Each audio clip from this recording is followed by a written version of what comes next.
A mí, ao que isto me lembra é ao trampismo, a ese PP máis radicalizado que ve plans ocultos, que ve unha conspiranoia onde realmente non existe. Así definiu o seu concelleiro de Mobilidade a actitude adoptada na última semana polo Partido Popular.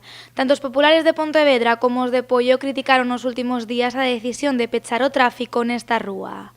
Segundo eles, esta medida é un paso máis cara a implantación do sentido único na Ponte da Barca, unha análise que respondeu así hoxe Demetrio Gómez.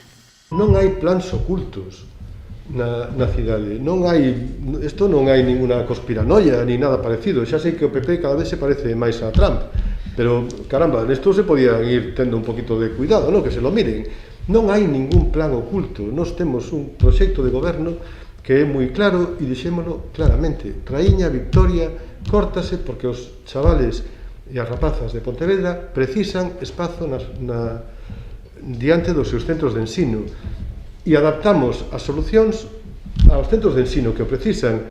Co obxectivo de aclarar as medidas que se están adoptando nos últimos días no Concello, o edil de Mobilidade quiso facer fincapé hoxe no peche de Alfonso XIII. A rúa a partir de agora va a ser única e exclusivamente para residentes, é como un fondo de saco.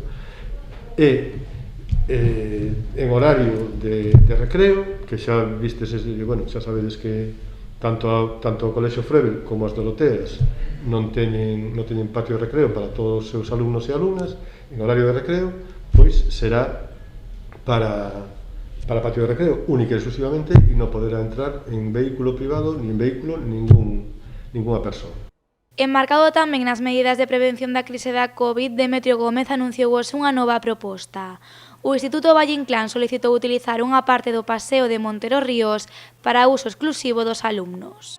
No caso do Instituto Valle Inclán, vaiselles permitir que usen de forma exclusiva ese espazo, por lo tanto, teñen que acordonalo, e iso é unha decisión que ten que ir á Xunta de Goberno. Entrou o venres a solicitude da Delegación de Educación, e calculamos que poderemos aprobar esa proposta na Xunta de Goberno do luns. E a partir dese momento, pois, que o comunicamos e tal, a finais da próxima semana xa poderán utilizar ese espazo para a educación física de forma exclusiva.